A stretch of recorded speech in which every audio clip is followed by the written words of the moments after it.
It's the story of a woman who, in pursuit of her dreams and aspirations, made other people realize that if you think that your life is hard and you're giving up on that because you think your life is unfair, think again.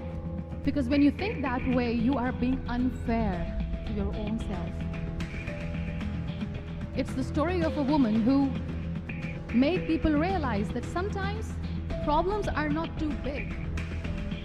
We are too small because we cannot handle that.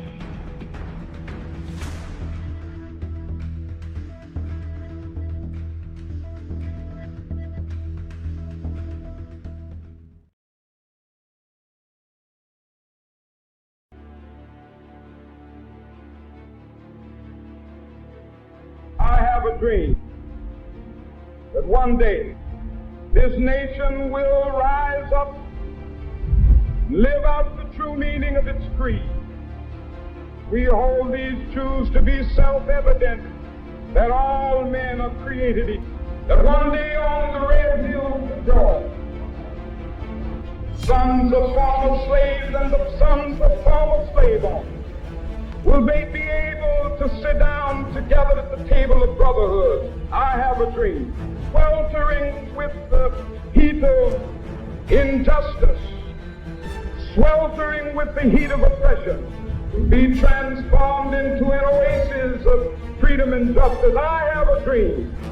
My 4 little children will one day live in a nation where they will not be judged by the color of their skin, but by the content of their character. Little black boys and black girls will be able to join hands with little white boys and white girls as sisters and brothers. With this faith, we will be able to hew out of the mountain of despair a stone of hope. With this faith,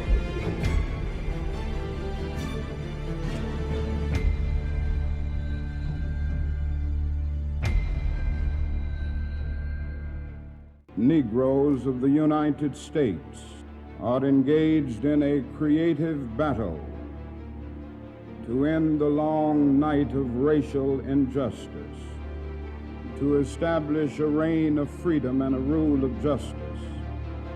Our children crying out for brotherhood were answered with fire hoses, snarling dogs, and even death. Young people seeking to secure the right to vote were brutalized and murdered. I am mindful that debilitating and grinding poverty afflicts my people and chains them to the lowest rung of the economic ladder.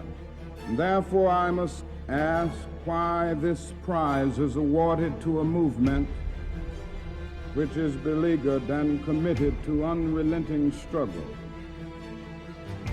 to a movement which has not yet won the very peace and brotherhood which is the essence of the Nobel Prize. Nonviolence is the answer to the crucial political and moral questions of our time.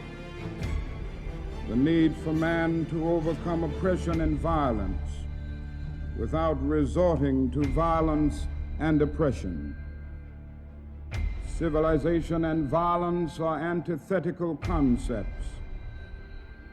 Negroes of the United States, following the people of India, have demonstrated that nonviolence is not sterile passivity, but a powerful moral force which makes for social transformation.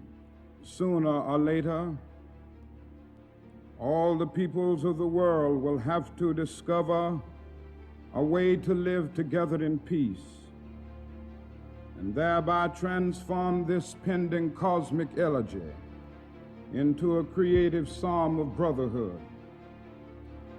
If this is to be achieved, man must evolve for all human conflict a method which rejects revenge, aggression, and retaliation.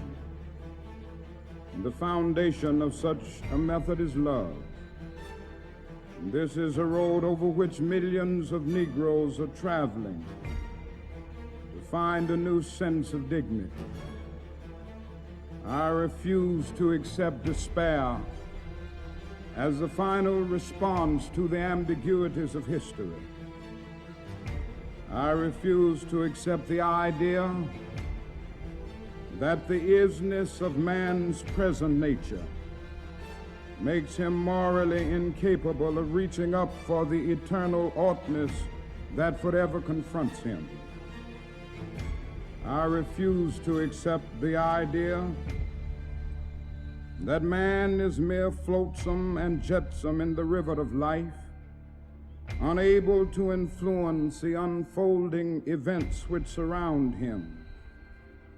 I refuse to accept the view that mankind is so tragically bound to the starless midnight of racism and war that the bright daybreak of peace and brotherhood can never become a reality. I refuse to accept the cynical notion that nation after nation must spiral down a militaristic stairway into the hell of nuclear annihilation. I believe that an unconditional love will have the final word in reality. This is why right, temporarily defeated, is stronger than evil triumphant. I believe that wounded justice, lying prostrate on the blood-flowing streets of our nations, can be lifted from this dust of shame to reign supreme among the children of men. I have the audacity to believe that peoples everywhere can have 3 meals a day for their bodies, education and culture for their minds, and dignity, equality, and freedom for their spirits. I still believe that one day mankind will bow before the altars of God and be crowned triumphant over war and bloodshed, non-violent redemptive goodwill, proclaim the rule of the land. The lion and the lamb shall lie down together, and every man shall sit under his own vine and fig tree, and none shall be afraid.